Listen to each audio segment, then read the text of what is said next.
Hello Berlin, it's nice to be here. I'd like to thank the publica conference organizers and the sponsors for making it possible for me to come to this amazing conference. It's my first time at publica and I just think it's a mind-blowing, amazing event.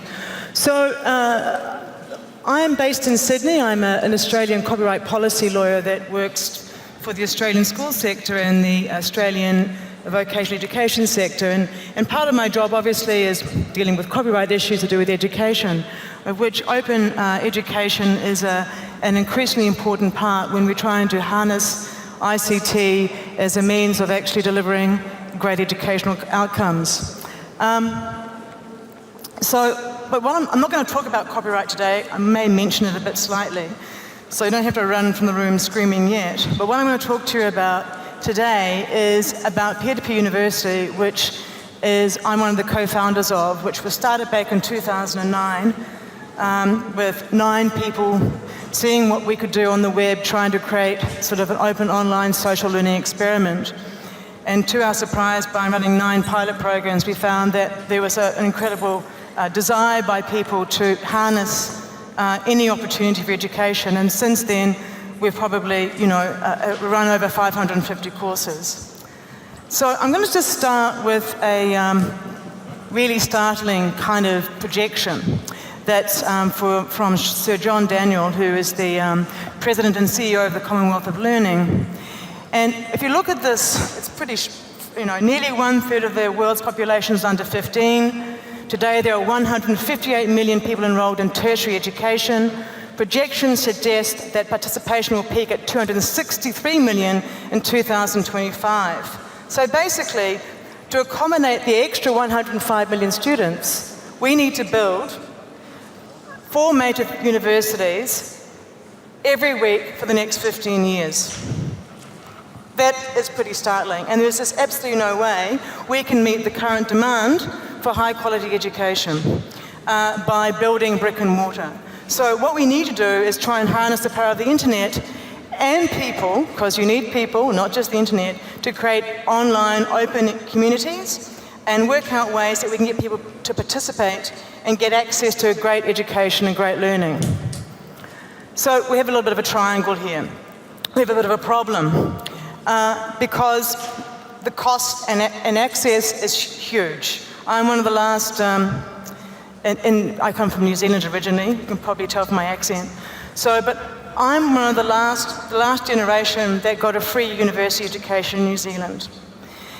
I know that many places like Germany still have a fabulous free tertiary education system, but many countries around the world, New Zealand, Canada, the UK, America, Asia, you have to pay an awful lot of money to go to university.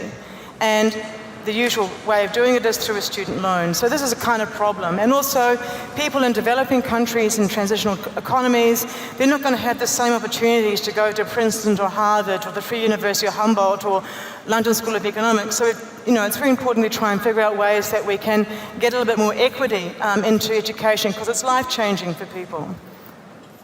So this is the other issue we have, and I'm a bit worried about this because you're all sitting here at the moment and you could be all like this in a minute if I keep going on like this. But basically, even the traditional ways that we learn at university is really boring. And so we need to think of ways of ensuring that education or learning becomes a great big adventure rather than being something that you must do to get a certificate to get a job. And so I'm going to show you another graph here, which basically shows us just how engaged we are in the traditional learning environment, including you guys sitting here in the audience. So this is a chart of a very small experiment that was done at MIT Media Lab. And the students were given wristbands as a proxy for engagement or activity. Now, if you look at the result on the, left or right-hand side, you've got the yellow markers there, which talks about the class activity being in the lecture hall. And you can see different activities where, levels where they spike. Like the lab, doing your household chores, your homework has a lot of activity, social has a bit, sleep. Now, the frightening thing about this chart is basically the lowest level of activity recorded using these proxies was when you were in the classroom, in your lecture hall. Even sleep has a higher activity level than actually sitting in a class. You have a higher activity just watching television, and that drives me crazy. So it tells us something about the way we're doing education, and it may not be working. So again, this is a really kind of telling thing to do. Now, I promised you I'm only mentioning a little bit about copyright today.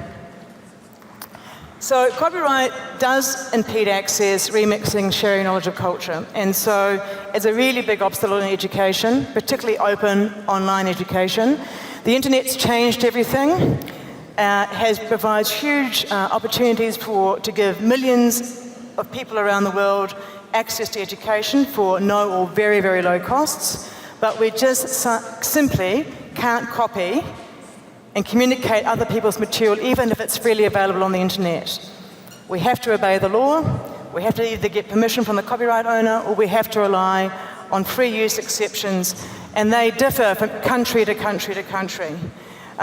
Some countries have more flexible educational use exceptions, like America with its fair use regime, and Korea and Israel, and other countries have, like, I don't know, 45 different exceptions in their copyright legislation, which is suited for a photocopier and a video recorder. It just does not suit the new age of the flipped classroom, peer learning or project learning. It doesn't suit remixing culture. And it's, and this is going to be a big, long fight to get legislation around the world and in trade treaties to try and get that balance right. So what we have to do instead is harness the open movement, open source software, open education resources, open access publishing, open science, open data, to use this sort of information and materials as a way of actually giving people a good education. So, as I said, the current model is pretty broken. So, where's peer-to-peer come into all of this? Well, basically, what peer-to-peer is trying to do is that we want to give you more opportunities for lifelong learning, even if it's for professional development, or you want to do it because you're curious.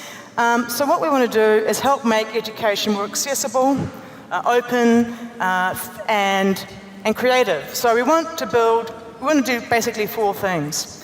We want to build new and interesting ways to learn together. We want to use the web as a platform for learning. We don't want to build a new portal, we want to use the web as a platform. We want to use open source software and content as our material. And we want to support and encourage group work and community engagement. We don't want to focus on doing massive delivery of content. We actually want to do small, quality, engaged content. And we want to do this all for a very, very low cost. We want to do it on a shoestring budget, and we want to have fun doing it, and we want to also share how we're doing it with everyone else so they can also do that if they want to with us or by themselves. That's what peer-to-peer wants to do. So what are we? We are not a university, even though we call ourselves Peer-to-Peer University. We're a small, agile, grassroots, not-for-profit organisation that exists virtually. We are a university of the web, that is built by the open community, but we're quite different from Coursera or Audacity that are more sort of institutionally basis. We are doing learning outside institutional walls, and we have 3 core values. The first core value is openness. All our courses are completely open. They're licensed under CC BY ShareAlike. You can do what you like with them. You can deliver them offline, you can tweak them, you can translate them, you can do anything you like as long as you comply with the CC BY ShareAlike license. The second core value is community. We are an open community. All our courses are facilitated and designed and run by volunteers, hundreds of them. We all help each other out. So we review your course, we help you design your course, we help you run your course. We review the badges that you want to give to learners, whether you're an expert or you're someone who's passionate. So this, without the community, we could not exist. And that's a really, really important part of it as well. What we also is we're not a place that you just come and take a course. It's a place that you can come to learn how to take a course or to make a course. So we now have developed since 2009 into a community of practitioners with people with the expertise for open to peer learning online. Oh, sorry, the third value, almost forgot, peer learning. That is also a core value as well. And what we mean by we are committed to it, because we think feedback improves learning both of the person giving the feedback and the person receiving the feedback. It's also closely associated with very good skills of communication, conflict resolution, negotiation, and empathy. Empathy is an incredibly important skill that we need to be developing and encouraging. So what we're trying to do is, that's our third value. Sorry, I missed that third value. And we're called Peer-to-Peer University, how could I have missed it? So what we're trying to do is develop a place that you can come and find the best open tools. You can get inspired by some examples of what we've done. We can give you a recipe to start your own project. You can take a course on how to make a course. You can get help from a community of like-minded people who will help you going through that process. And basically, some of you here might actually be inspired enough to actually partner with us and to do some stuff on the go. So yeah, here's our different model. It's all about kind of people working together, project-based learning, and having passion. It's about trying to create passionate learning, and amazingly, we seem to have got some secret sauce that gets people doing this. Oops. I'm going to talk about some of the cool stuff that we've been doing, and then I'm going to talk about some of the cool stuff we're going to do to kind of inspire you into thinking what could be possible. Now, we appropriated the moniker or the idea of the school concept from the traditional education universities. And basically, we've got some great collaborators who have helped us create our vision of schools, which is basically learning communities around particular topic areas. So we've got the School of Open, which I'll talk about in a minute, with Creative Commons. We've got the School of Education that has a number of different partners like MIT Media Lab, MIT Courseware, Hewlett Foundation, and some great kind of inspirational teachers. We had the School of Webcraft, which was our very, very, very first school that we did with Mozilla, and that, which we started in 2010, and it's just gone from strength to strength. And we have the School of Data, that is something we're doing in partnership with the Open Knowledge Foundation. So let's talk about some cool stuff that we've done. Well, the mechanical Mooc. This is something we did in 2013. So in 2013, we began thinking about, well, what could we do? What are some things we could do to try and sort of hack the Mooc and somehow use technology to bring people to learn together in intimate communities? So we basically got content from MIT courseware, some communities from Open Study, and some exercises from Code Academy. We joined them all together with a mailing list that coordinated student activity. And you can see our little robot up there, that's our headless Mooc. It's another way you could talk to it. Now, basically, the mechanical Mooc, or the robot, just acted like a mailing list. It allowed organisers to loop into various components. So as soon as we had enough signed up, doing some of the activities, then emails would go out to remind them socially about doing the work. And so that was actually a really interesting kind of thing. Now, we've used that same concept of mechanical Mooc in other courses, and it basically now only costs about $200 to run a course like that. So, and again, we've got source code and documentation to show you how you can use a mechanical Mooc to do something different. There's just a little slide there showing the various things we can do. But now, we also have been doing another great course on open science, and this was aimed at young academics, and young scientists of all ages, to try and make them, champion things using open science. So using, again, bringing in a whole lot of people from the open science community, from various organizations, to give panel discussions, and which we recorded on Google Hangout. And again, the idea was, again, telling people how you could actually start doing open science. And I want to tell you about this out of the School of Open. Because we've had loads of, this initiative with Creative Commons, there's been loads of stuff done. ABC for librarians in Colombia, Uruguay. In Spanish, we've got another copyright for academics and culture people in Romania. We have an open education camp in an island called Luxi of China, which has helped deliver open education resources to a very remote community where they call the lost generation, because their parents are working in mainland China and they needed to actually get access to resources. But So the School of Open actually gives us a great example of a global reach of the internet, how actually we can do this by actually giving local communities power. So what happened in Kenya, we had two little stories here. The two little stories is firstly to do with the School of Open in Kenya. We had a bunch of students who were kind of sick of having to carry water after they did their gym classes. They had no plumbing in this little African school in Kenya. And so by doing the courses through the School of Open to learn about web development and open content, they managed to kind of find on Twitter and using other things access to a real live plumber in the Netherlands, who then taught them how to make their own plumbing system so they actually could solve the problem of actually not having to carry water anymore after they did their gym classes. That is an amazing story. The second one happened in Senegal. We had a high school student who began finding MIT courseware on the internet and YouTube videos, and he thought, wow, wouldn't this be a great opportunity for us to sort of like perhaps harness these activities and develop some open education courses in English to help, because in Senegal they all speak French. So he worked with his English club at school and then developed a whole English program on this sort of stuff as well. So again, amazing things happen. We've got the School of Data. That's also happening with the Open Knowledge Foundation. I'll just turn to that. School of Education, you can look at this all online. But let's look at some of the stuff that's about to happen. So May the 16th, this course is actually due to start, and this is the course called Play with Your Music. So this is a new edition of the course. It's offered in collaboration. We do most of our major big courses with collaborators, with the New York Steinhardt School, and with Peter Gabriel, the recording artist, including the audio, one of his percussionists and the sound recordist that was involved in one of his records. So yes. So what he's doing in this is he's giving us two of his tracks.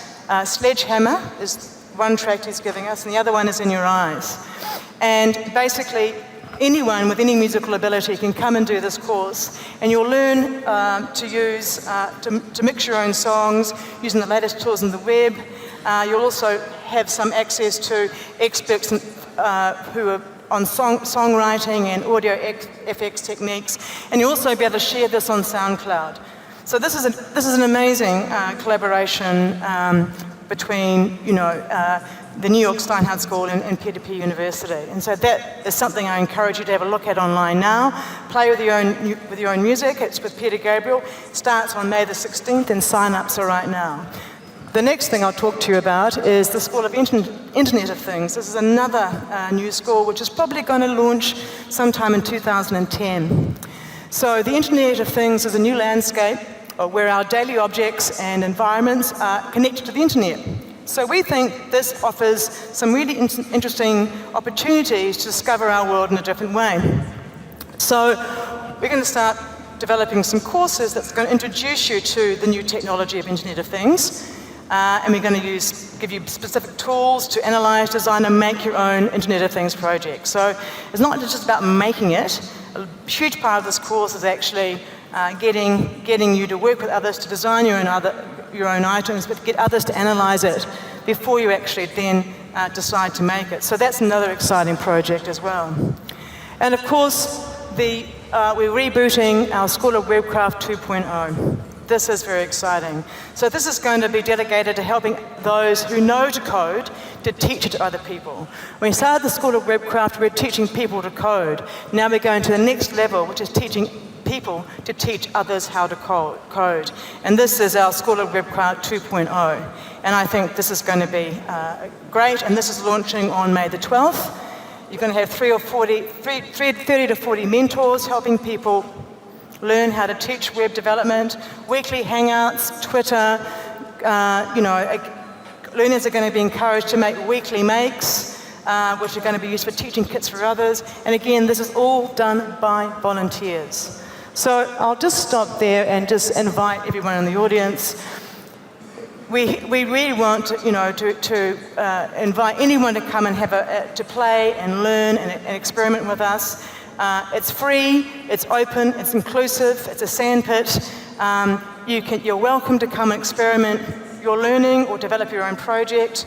And then you're welcome to take your project away and do it on another platform. Or you're also welcome to stay and keep experimenting with us. Thank you very much for your time. Delia Browne, thank you very much. And now we have a few minutes for questions. Are there any questions? Yeah. Oh, the cameraman. The cameraman? Yeah. So wow. The cameraman is filming the cameraman. Great. Hello. Sorry, I have to keep the camera on you. I recently had a debate about learning on internet and universities, and I understand the trends that you're describing.